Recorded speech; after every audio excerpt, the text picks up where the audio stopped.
Bien, continuamos donde lo dejamos la anterior vez. Nos quedamos en los propioceptores de los músculos, que justo acabamos de dar el tema de las motoneuronas y de la contracción muscular. Y nos quedamos por aquí, los propioceptores de los músculos. Para que, Vamos a por ellas. exacto.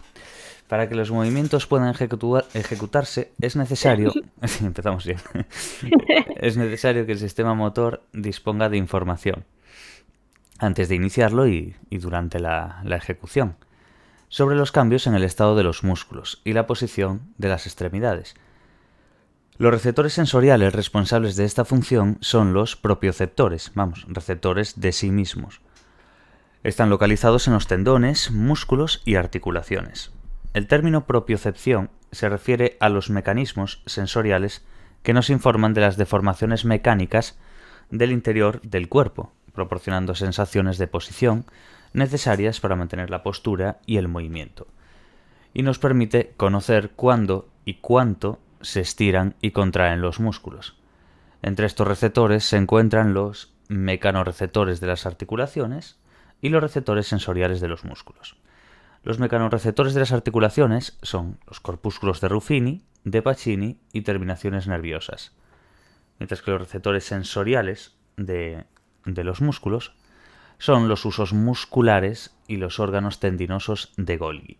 Entonces nos vamos a meter con eso, con los usos musculares y con los órganos tendinosos de Golgi. Los receptores sensoriales de los músculos. Hay que entender eso, que de esa propiocepción, de esos receptores de sí mismos, y que entre esos receptores se encuentran los mecanorreceptores de las articulaciones y los receptores sensoriales de los músculos. Los que vamos a ver ahora son, dentro de los receptores sensoriales de los músculos, los usos musculares y los órganos tendinosos de Golgi. Empezamos, los usos musculares.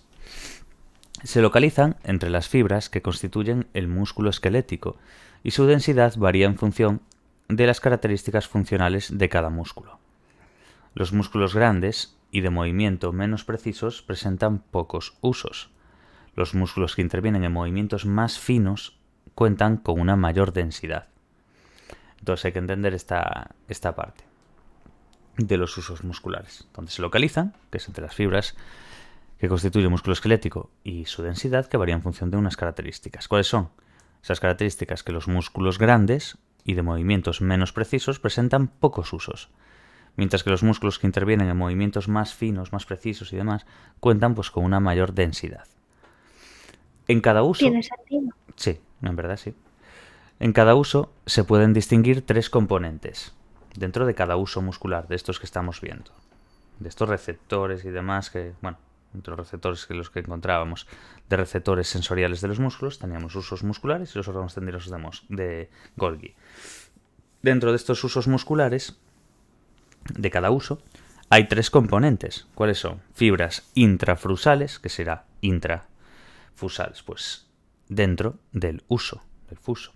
Entonces, fibras intrafusales dentro del uso. Los terminales sensoriales y motores y las fibras extrafusales. Si unas eran intrafusales dentro del uso, pues extrafusales serán alrededor del uso y que constituyen los elementos contráctiles del músculo. Entonces hay que tener esos tres componentes: fibras extrafusales, los terminales sensoriales y motores y las fibras extrafusales. Vale. Bueno, vemos aquí los dibujos, simplemente un poco para entender cómo va esto. Veis aquí en el dibujo el uso muscular, está aquí dentro. Y nada, simplemente es mirar un poquillo eso, fibras musculares extrafusales, las veis aquí ya. Esto sería esta parte amarilla que veis aquí, esto es el tendón. Luego tendríamos el órgano tendinoso de Golgi, que vamos a ver más adelante, que está justo aquí. Y luego pues las fibras sensoriales del uso muscular y las fibras motoras. Y esto es un poco todo. Simplemente es mirar un poquito el dibujo. La verdad, esta parte de dibujo no tiene mucha complicación. Simplemente hay que entender un poco, en función de cómo van, el tema del uso y de los tres componentes que tienen. ¿Cuál sería el proceso? Pues cuando se produce el estiramiento de un músculo, los usos musculares, insertados en paralelo, muy importante esto, entre las fibras extrafusales, también se estiran, lo que provoca el alargamiento de la zona central de las fibras intrafusales, la activación de canales iónicos, la despolarización, de los terminales sensoriales y el disparo de potenciales de acción, todo lo que ya sabemos. En los axones aferentes mielinizados que transmiten la información ¿a dónde? Al sistema nervioso central. Estas fibras aferentes pertenecen a neuronas cuyo soma están situados en los ganglios de la raíz dorsal y cuyos axones llegan hasta las astas dorsales de la médula espinal.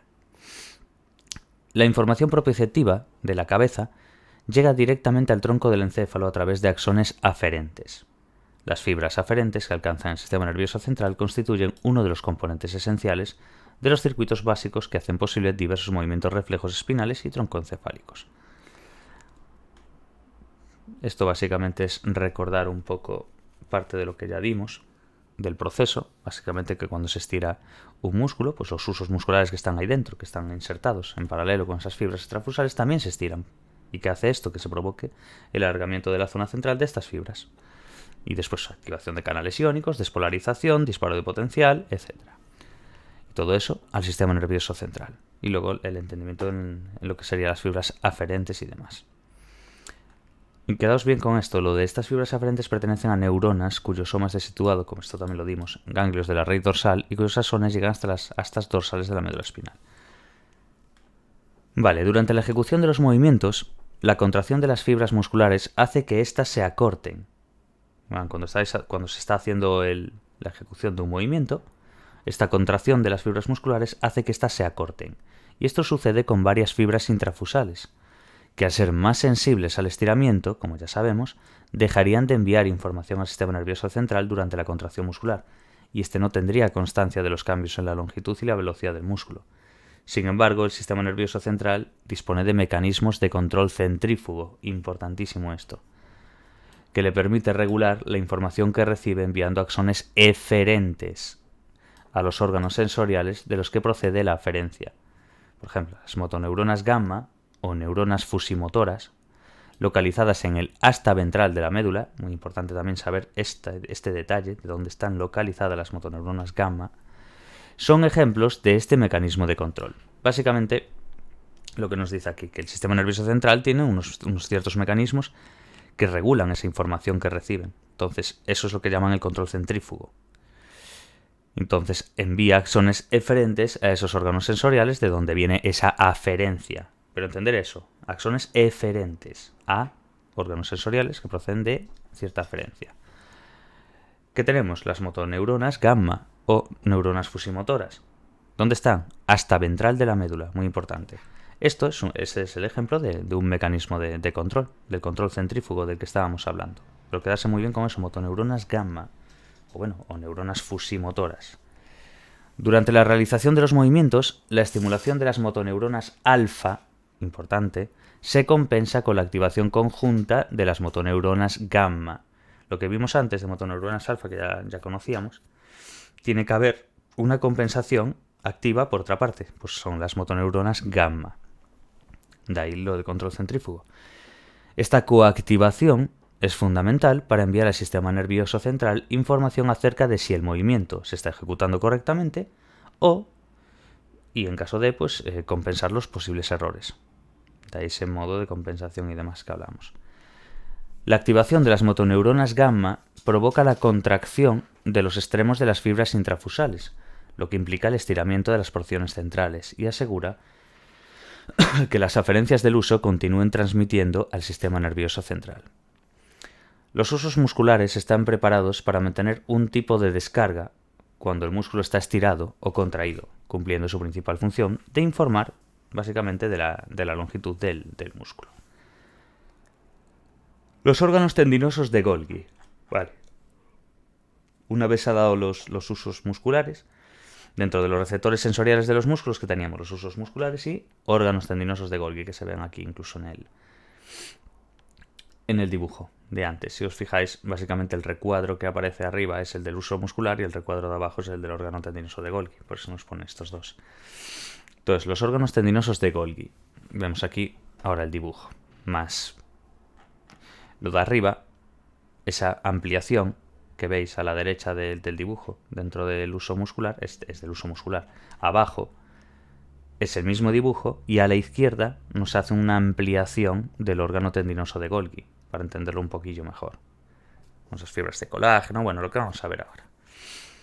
Los órganos tendinosos de Golgi están localizados entre las fibras musculares y los tendones. Importante esto, entre las fibras musculares y los tendones. Entender los usos musculares que estaban entre las fibras que constituían el músculo esquelético y demás. Esto está entre las fibras musculares y los tendones. Cuando el músculo se contrae, se produce el estiramiento del tendón y de las fibras de colágeno, muy importante esto de las fibras de colágeno, que le unen con las fibras musculares. Esto provoca que los terminales aferentes sean presionados y distorsionados, produciendo su despolarización y el disparo de un potencial de acción. Por tanto, el órgano tendinoso de Golgi, por su disposición en serie, esto es muy importante, estas diferenciaciones. El tema del paralelo y el tema de en serie. Es algo que se marca bastante en los exámenes, ese tipo de preguntas y demás. Con esto hay que tener cuidadito. Sí, porque van ahí un poco. Claro, básicamente lo que hay que entender, entre muchas otras cosas, es que los usos musculares es en paralelo y los órganos tendinosos de Golgi es en serie, respecto a esas series. Entonces, hay que entender bien eso ya.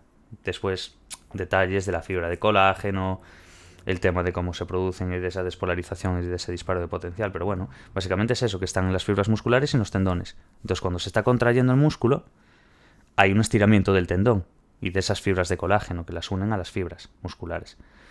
Y eso es lo que provoca, lo que ya sabemos todos. ¿Qué es lo que pasa? Que el órgano tendinoso de Golgi, al ser una disposición en serie con las fibras extrafusales, es mucho más sensible al incremento de la tensión muscular producida por la contracción de un músculo. En conclusión, la diferente disposición de los usos musculares en paralelo y los órganos tendinosos de Golgi en serie, mira, ya lo ponía ahora, respecto a las fibras extrafusales, determinan respuestas muy distintas al estiramiento y a la contracción del músculo. Por tanto, importante esto, las aferencias procedentes de los usos musculares transmiten al sistema nervioso central información sobre la longitud del músculo, lo que es el estiramiento, vamos, la longitud, lo que mide el estiramiento. Esas son las aferencias procedentes de los usos musculares. ¿Qué pasaría con las aferencias procedentes de los órganos tendinosos de Golgi? Lo que están transmitiendo es la tensión muscular. No la longitud, la tensión. ¿Qué es eso? La contracción. Un poco así por encima. Vale. Luego, los reflejos. Componentes básicos del comportamiento motor.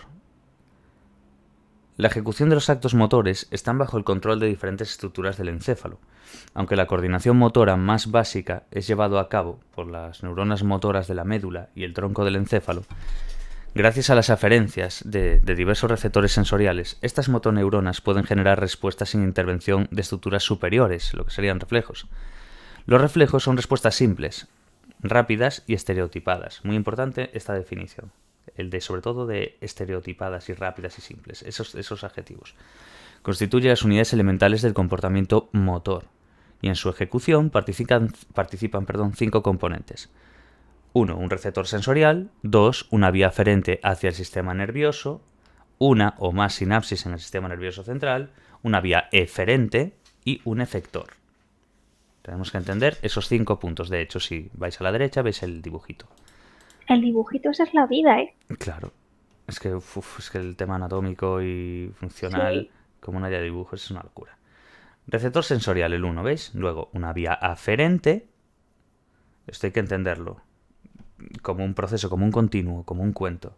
Es la mejor forma.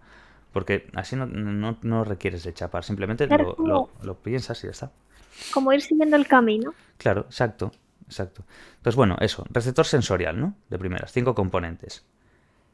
Para que el comportamiento motor y la ejecución funcione, básicamente. Es receptor sensorial, después vía aferente, ganglio de la raíz dorsal, sigue por aquí, sinapsis en el sistema nervioso central. Tiene que haber una sinapsis aquí. Después de la vía aferente, una sinapsis, una o más. Y luego una vía eferente, vuelve, y un efector. Un poco así la idea de los 5 componentes dentro de los reflejos, ¿vale? Entonces, la complejidad de los reflejos pues varía en función de los grupos neuronales que intervienen, lógicamente. Puede haber lo más simple o más compleja, dependiendo pues de eso, de los grupos neuronales que haya, siendo el más sencillo aquel en que la neurona sensorial establece sinapsis directamente con la neurona motora. Vamos, mucho más simple, más sencillo. De la neurona sensorial, ¡pum!, sinapsis con la motora, y ya está.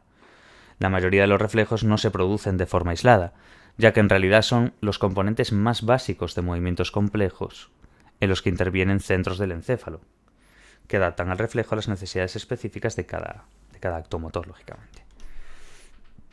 Vale, importante esto, ahora, para que se entienda bien la extensión y contracción y demás. El reflejo de extensión homeotático es, entre los reflejos medulares, el más sencillo. Es elicitado por la extensión de un músculo. Esa extensión provoca la contracción refleja del músculo, como si se resistiese al estiramiento. Simplemente si veis aquí el ejemplo, veis un brazo, está extendido, ¿no? Y lleva una jarra.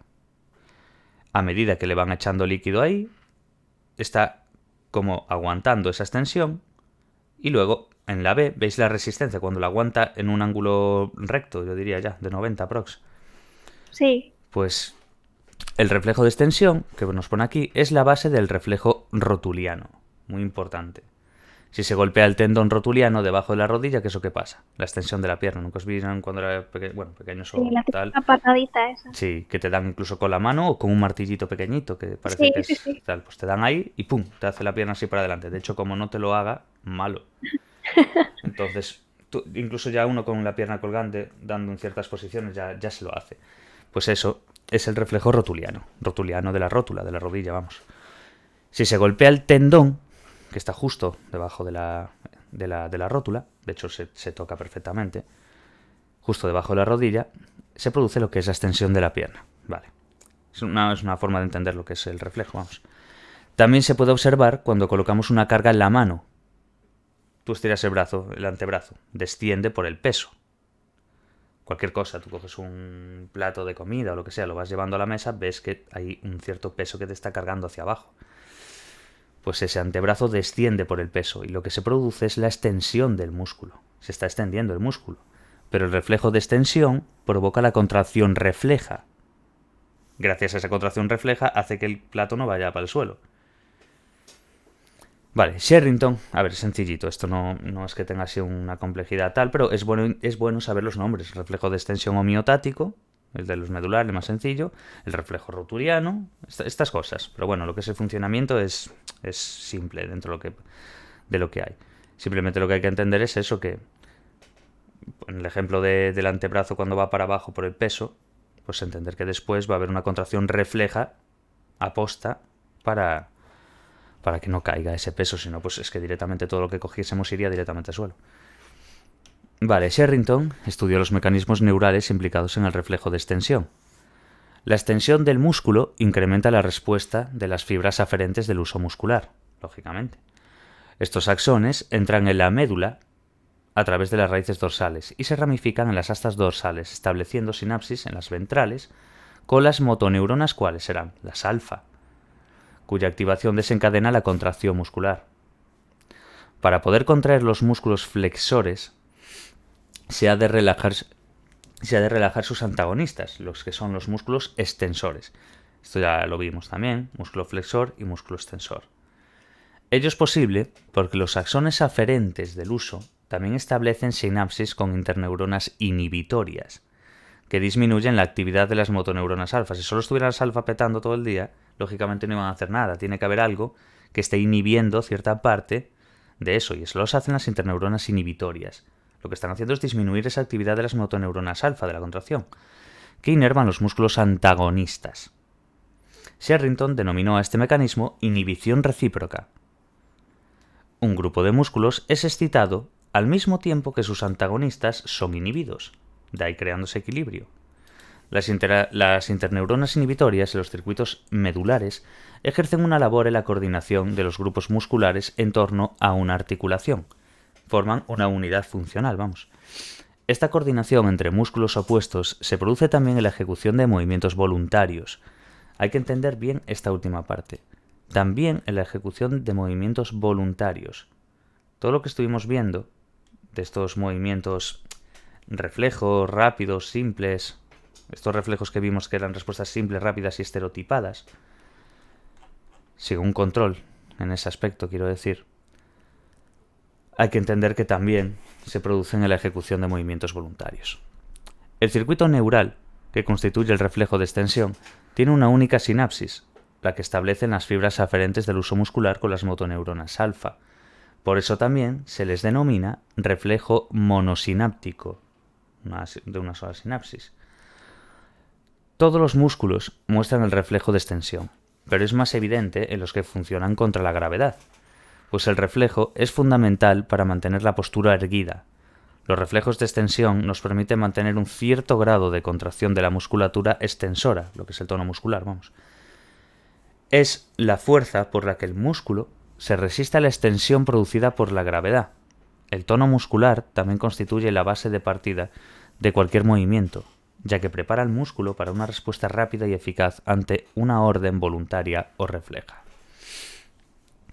Existen otros reflejos modulares, que son los reflejos polisinápticos, que vemos a diferencia de los que vimos hace nada, que eran los reflejos monosinápticos, uno, poli, varios. Entonces ahí ya sacaremos bien un poco lo que es la denominación. Cuando dimos antes, el circuito neural que constituye el reflejo de extensión tiene una única sinapsis, ahí ya nos dice reflejo monosináptico, vamos, que establece las fibras aferentes del uso muscular con las motoneuronas alfa en una sola sinapsis. Entonces, reflejo monosináptico.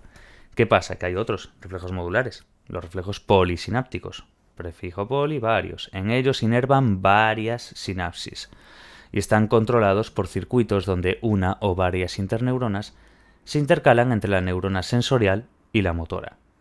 También participan mecanismos de inhibición recíproca, como antes. Estos reflejos varían en cuanto a su complejidad. Está el reflejo de flexión o de retirada, que son los sencillos, y el reflejo de extensión cruzada, que es cuando la retirada del miembro de la estimulación nociva, que va acompañada de una respuesta opuesta en el miembro contralateral. Vamos, que mantiene el equilibrio o participa en la locomoción poniendo de manifiesto reflejos que no ocurren de forma aislada. Entonces, entender bien esta diferencia entre los monosinápticos y polisinápticos, no solamente por la diferencia entre una única sinapsis y en estas varias sinapsis. Y en estos reflejos polisinápticos están controlados por circuitos donde hay una o varias interneuronas que se intercalan con la sensorial y con la motora. Está el rollo. Y es lo mismo, inhibición recíproca y demás. Y este tema que acabamos de dar ahora, de reflejo de flexión o de retirada, los sencillos, pues permite retirar la mano cuando se siente un pinchazón o calor. Tú se pones la mano en el fuego, ese reflejo de retirada, igual que cuando te viene una pelota que justo acaba estás viendo jugar a fútbol y se acerca una pelota de golpe a tu cara, pues lo que haces eso es un reflejo de... Cerrar los ojos y apartar. Exacto, de retirada. Pasa que después hay el reflejo de extensión cruzado, que es cuando tú retiras la retirada del miembro de la estimulación nociva, que va acompañado de la respuesta opuesta en el miembro contralateral. Vamos, que está manteniendo el equilibrio o participando en la locomoción, poniendo en manifiesto reflejos que no ocurren de forma aislada. Los reflejos de flexión y de extensión, estos dos que acabamos de dar, cruzado, están implicados en actividades como el salto, la carrera o la marcha, que se producen como consecuencia de la contracción y relajación rítmicas de los músculos flexores y extensores de los miembros inferiores en los bípedos y de los 4 miembros en los cuadrúpedos. El reflejo miotático inverso. Importante este último, por dar. Los miembros involucrados son opuestos a los de los reflejos de extensión. Su función es enlentecer la contracción muscular, según va aumentando su magnitud, y disminuirla si ésta es tan elevada que existe riesgo de que se lesionen los tendones por un estiramiento excesivo. Mediante este reflejo controlamos la fuerza muscular que aplicamos cuando manipulamos objetos frágiles o exploramos objetos mediante el tacto. Por ejemplo, cuando vas a agarrar un jarrón o algo de cristal, algo que sepas que como te pases un pelín lo puedes romper, pues se refiere básicamente a eso. Es la forma de controlar la fuerza muscular aplicando a un objeto. Eso es lo que sería el reflejo miotático inverso. Vamos, los miembros involucrados son opuestos a los del reflejo de extensión. lo que hace es enlentecer esa contracción muscular. Y va aumentando o disminuyendo, pues dependiendo de lo que vaya. No sé por qué, pero ahí me he imaginado como que eso irá como desarrollándose con la edad, porque Sí. al controlar la fuerza, yo lo que me he imaginado es un niño, el típico niño que coge un zumo y lo estruja. Claro, yo supongo que no tendrán desarrollado de todo Claro, eso. supongo que eso irá en desarrollo. Sí. Imagino que también irá en decrecimiento a medida que vayas tú avanzando en edad. Claro, eso es. Supongo. La verdad es que no, eso no lo he leído, pero se entiende que sí. Supongo que sí. Vale, perfecto, perfecto, perfecto. Bueno, seguimos otro poco que tenemos por aquí. A ver, esto ya es como otra parte, pero bueno, podemos dar un poquito. Áreas corticales que intervienen en el control motor. Esto es posiblemente de lo más importante. A ver, todo, como siempre, es importante. Pero bueno, de reflejo a lo mejor cae una cosa y de aquí, de esta parte de aquí, te pueden caer dos o tres. Áreas corticales que intervienen en el control motor. Básicamente es entender bien área de asociación y la área motora, lo que es la corteza motora. Y dentro de esa corteza motora, las áreas premotoras y la motora primaria. Eso es con lo que hay que quedarse muy bien. Pero bueno, luego vamos metiéndonos mucho más en ello. Entonces, áreas corticales que intervienen en el control motor. El nivel superior de esta jerarquía está constituido por ¿qué va a ser? Pues por la corteza cerebral, como siempre, en la que se localizan dos componentes esenciales de los sistemas motores. ¿Cuáles son los dos componentes esenciales del sistema motor? Y entender que en esta jerarquía, lo más alto es la corteza cerebral, como fuimos dando a lo largo de muchos otros temas, pero bueno, para que se entienda por si acaso. Hay dos componentes en los sistemas de los sistemas motores: áreas de asociación y áreas motoras. Básicamente, si veis el cuadro, en el A, bueno, fuera del cuadrito azul que pone áreas sensoriales primarias, somatosensorial, visual y auditivo vestibular, eso que ya sabemos. Tendríamos área de asociación, esto que veis aquí en amarillo, este cuadrito amarillo que pone parietal posterior y prefrontal dorsolateral. Sí, esto hay que sabérselo, por supuesto, pero quedémonos simplemente con área de asociación ahora mismo. Porque dentro ya nos vamos a... Ahora cuando leamos ya lo va a poner. Simplemente es para que de primeras esto quede clarísimo, porque esto es la clave de todo. Áreas de asociación, los dos componentes de esta corteza cerebral de la que estamos hablando. Vale. Dos componentes esenciales de los sistemas motores: áreas de asociación y área motora. Área de asociación, dentro, parietal posterior y prefrontal dorsolateral. Luego, área motora. Dentro del área motora, ¿qué hay? De esta corteza motora. Está constituida por las áreas motoras secundarias o área premotora. Es lo mismo. Esto es lo que mejor le venga a cada uno. Yo se suele utilizar el área premotora, pero bueno, yo me quedo siempre con área premotora. Pero como la siguiente es área motora primaria, tú ya vas a saber que esa es la secundaria, la otra. Entonces, a la mala, pues área secundaria y área motora primaria. Secundaria y primaria. Pero la secundaria se llama premotora. Esto tiene su miga porque lleva un orden esto. Por algo. Entonces lo vamos a ver ahora. Vale, área de asociación. Empezamos por eso. Recordamos, nivel superior de esta jerarquía está constituido por corteza cerebral. Y aquí hay dos sistemas motores: área de asociación y las áreas motoras.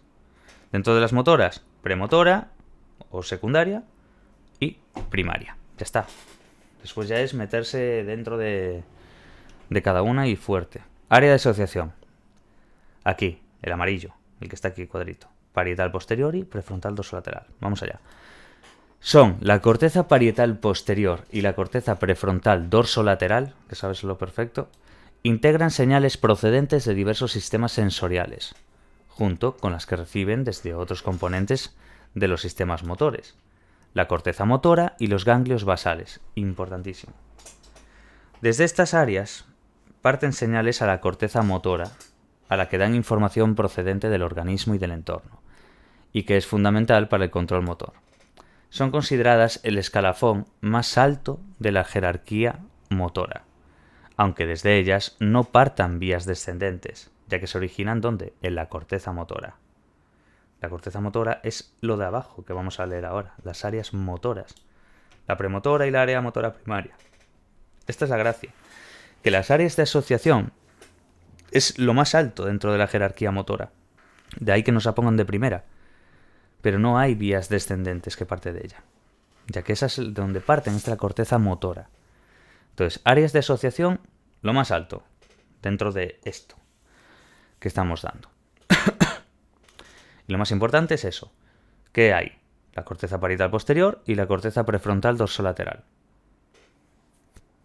Y hay que entender eso, que integran señales procedentes de diversos sistemas sensoriales y las reciben juntos con las que reciben de otros componentes de los sistemas motores, que son pues la corteza motora, que es lo que vamos a ver ahora, y los ganglios basales.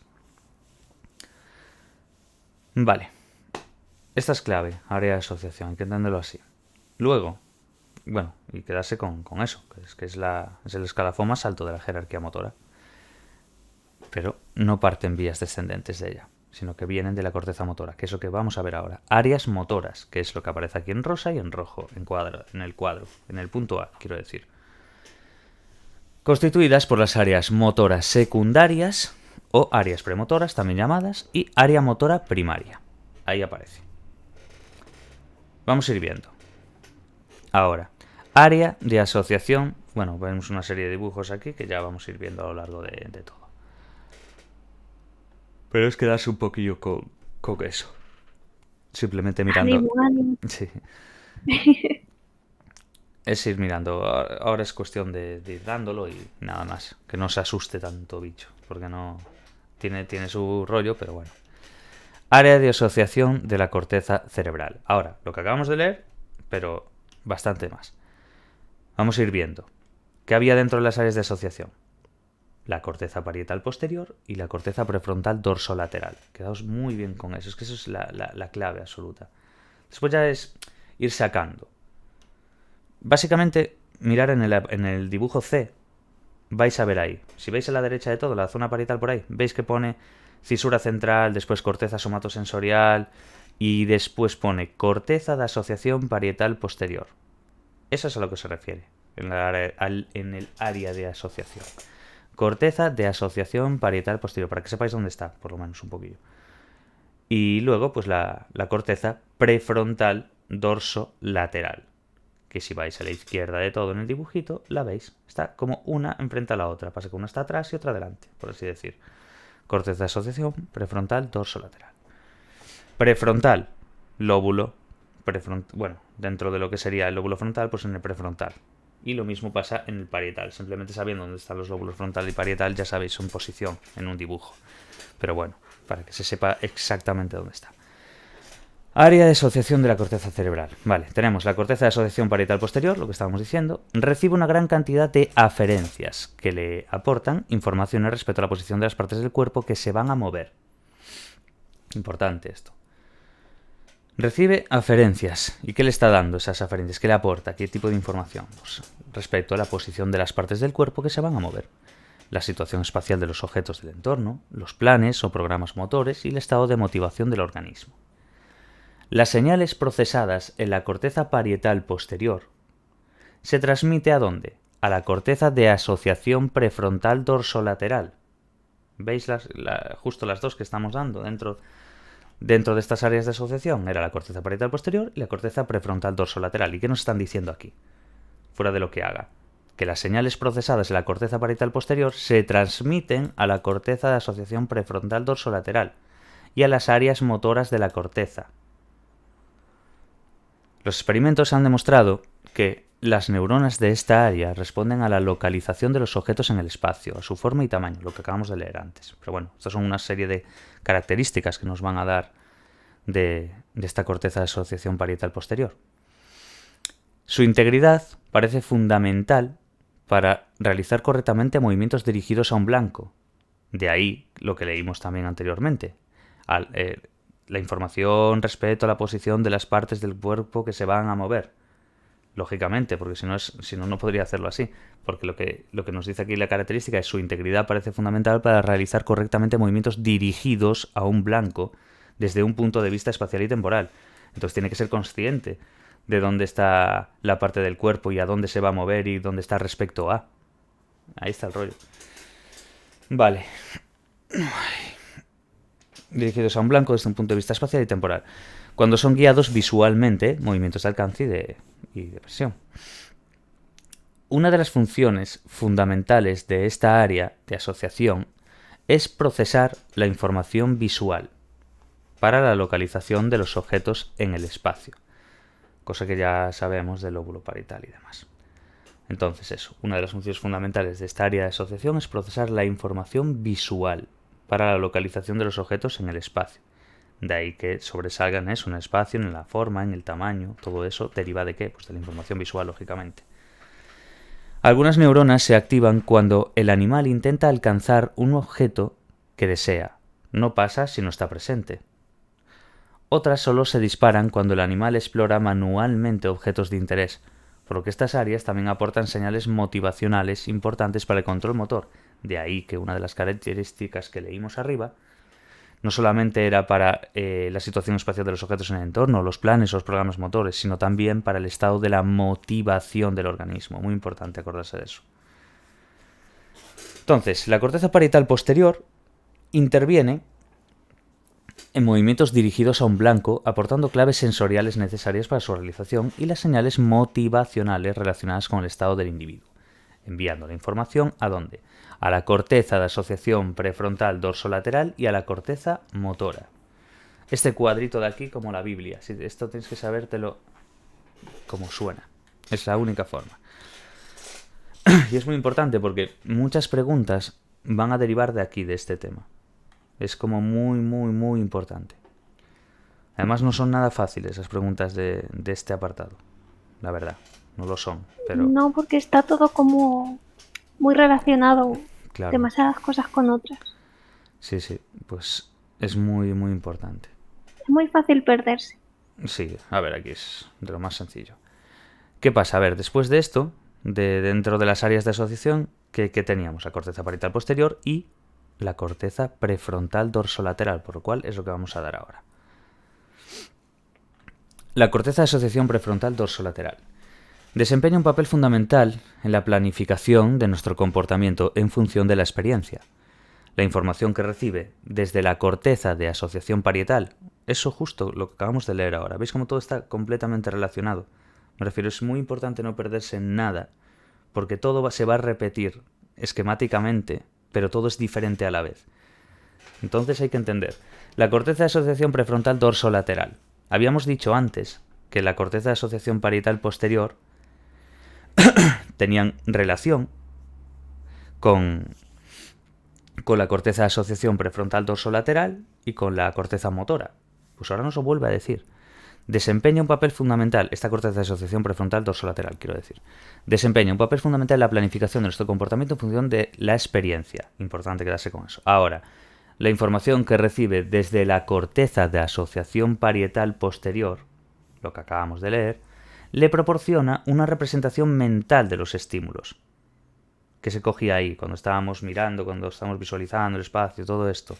Esto ahora lo que está haciendo es darle una representación mental a esta corteza de asociación prefrontal dorsolateral de los estímulos a los que tiene que responder, lo que le permite establecer comparaciones con las estrategias utilizadas en experiencias previas. De ahí que dijésemos que esta corteza de asociación prefrontal dorsolateral, la clave sea lo del comportamiento en función de la experiencia, porque lo que está haciendo es coger lo que le ha dado previamente la corteza de asociación parietal posterior y la está comparando con todas las cosas que le fueron pasando.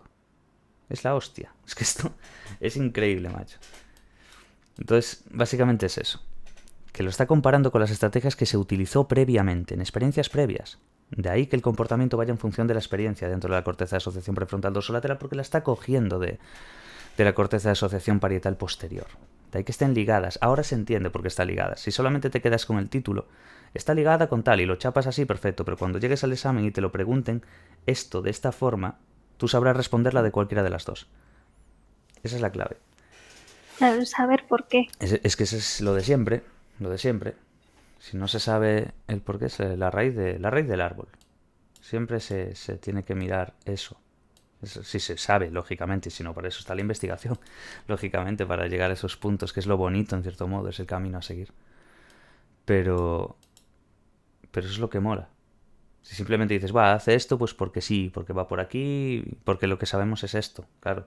Pero es que después dices, ostras, claro, pues que hace esto porque está conectado con lo otro. Y están conectados porque le está dando esa información.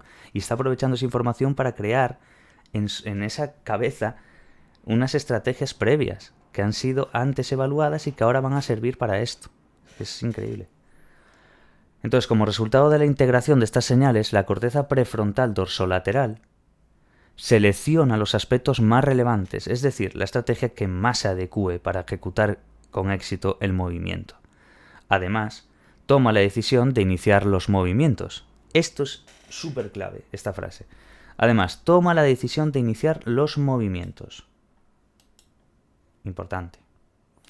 Las neuronas de esta área, bueno, ahora el típico recuadro de así como medio resumen, pero que siempre mete alguna cosilla. Las neuronas de esta área son las primeras que se activan antes de que se realice una tarea motora. Esto es, cuando es algo así tan exclusivo tal, es muy importante, porque suele ser típica pregunta, porque es lo que sirve para diferenciar. Y para saber si tú en una pregunta de 4 respuestas te meten algo y tú digas, vale, sé que es esto, ¿sabes? Casi nunca hay una verdad absoluta ni cosas así, pero cuando hay algo muy determinante que sepan, pues dicen, las neuronas de esta área son las primeras que se activan antes de que se realice una tarea motora y continúan disparando durante su ejecución, por lo que se considera que esta área se toma la decisión de iniciar los movimientos voluntarios, transmitiendo las señales adecuadas a las áreas premotoras de la corteza. Vamos, un procesamiento en serie, como ya sabemos. Esto se lo va a pasar después a las áreas premotoras, que eso ya es dentro de lo que vimos anteriormente. Corteza motora, área premotora, o también llamada área secundaria, motora secundaria, y área motora primaria. Pero para que veáis cómo empieza en una cosa y va con la otra, y a veces va directa, a veces no. Entonces, eso es con lo que hay que quedarse. Vale, eso serían lo que acabamos de dar ahora, las áreas de asociación. Corteza parietal posterior y corteza prefrontal dorsolateral. Y fijarse cómo están unidas en cierta medida y demás. Y luego pues nos quedarían las áreas motoras. La corteza motora, vamos, que estaba constituida ¿por qué? Por lo que acabo de decir ahora. Exactamente. Área motora secundaria, también llamada área premotora, y la área motora primaria. Vale, perfecto. Venga, vamos a mirar esta. Esto que nos queda de nada. Áreas motoras... Venga, ya de darle... con ganas. Sí, ya me estoy quedando seco. A ver. Bebe un poquito. Beber un poco. Vale. Áreas motoras de la corteza cerebral. Las áreas motoras de la corteza cerebral son un componente esencial y exclusivo de los sistemas motores, y desde ellas parten las vías descendentes, que envían las órdenes a los niveles inferiores de la jerarquía motora. Estas áreas se localizan en el lóbulo frontal, anteriores a la fisura central. Lo que dijimos antes. Las áreas motoras, las de la corteza cerebral, la que era la secundaria o premotora y la primaria, lo que hacían, que era exclusivo además de los sistemas motores, que eran de las que partían las vías descendentes, ya que de las otras no podían partir, y eso que eran en una rama jerárquica superior, pero no. Pues es importante diferenciar eso, porque hay veces que si tú lo haces por lógica y deduces y dices, vale, esta es la jerárquica alta, pues lógicamente va a salir de aquí, pues no. En este caso, no. Entonces, áreas motoras de la corteza cerebral. Parte de las vías descendentes, ¿y a dónde van? Pues a las órdenes a los niveles inferiores de la jerarquía motora. Estas áreas, ¿dónde están? En el lóbulo frontal, ya lo hemos visto antes en el dibujo, de hecho. Área o corteza motora primaria. Bueno, si vamos para arriba...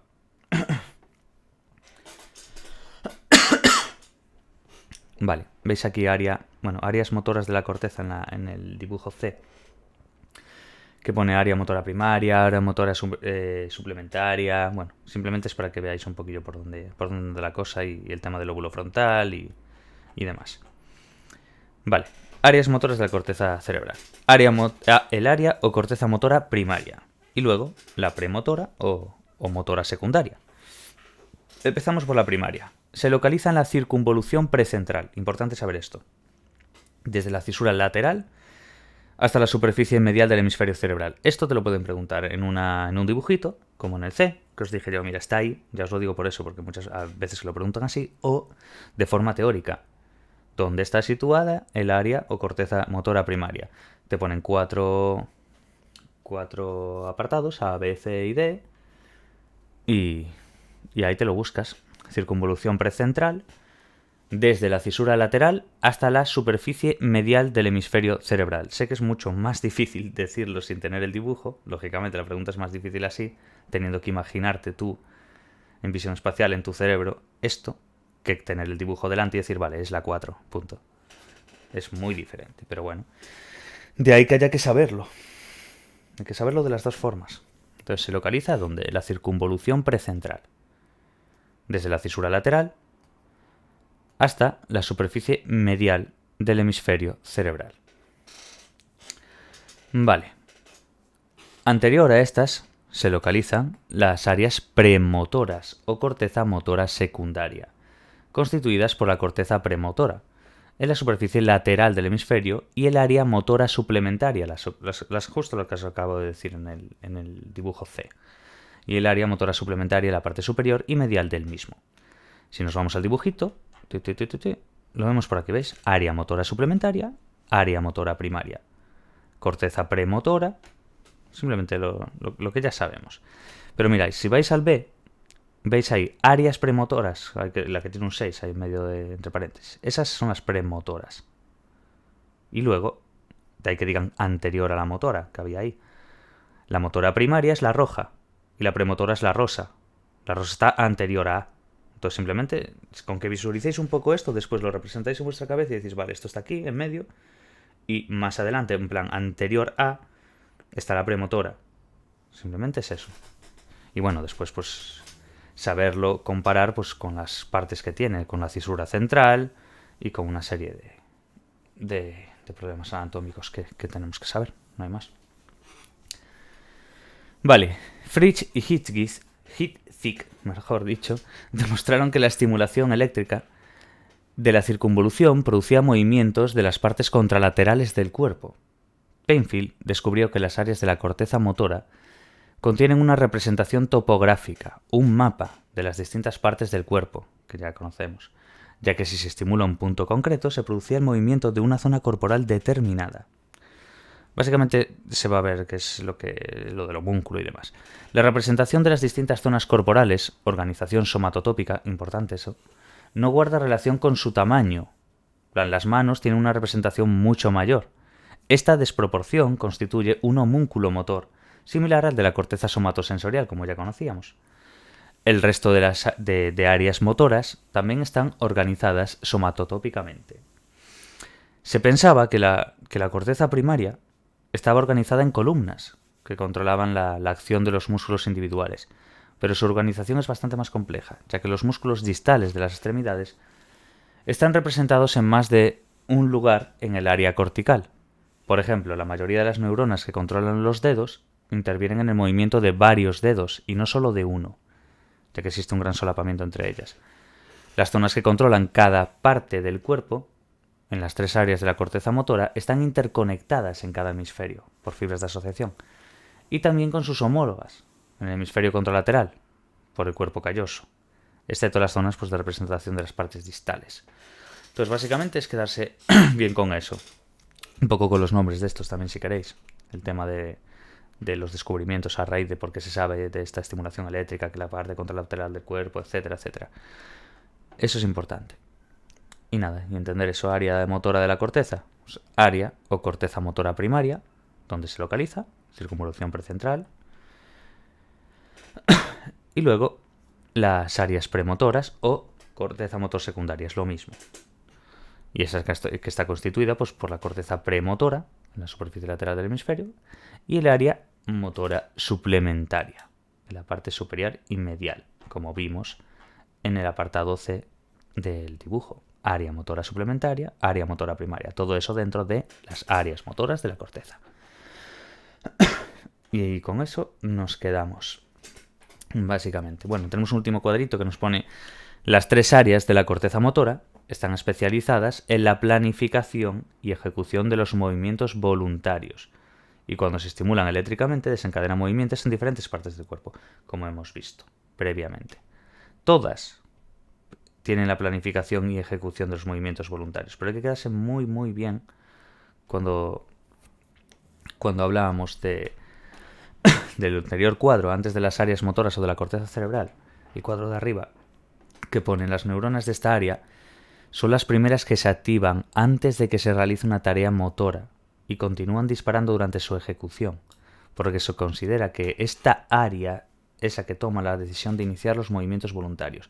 Es muy importante ese determinante, que sea la que inicia los movimientos voluntarios, esta área de aquí, la que dijimos antes de la corteza de asociación prefrontal dorsolateral. Todas van con el movimiento. Las 3 áreas de la corteza motora tienen una especialización en lo que es la planificación y ejecución de movimientos voluntarios, pero hay que saber bien eso. Porque pueden preguntar así a pillar un poco. Simplemente os lo digo por eso. Vale, pues así lo dejamos por aquí.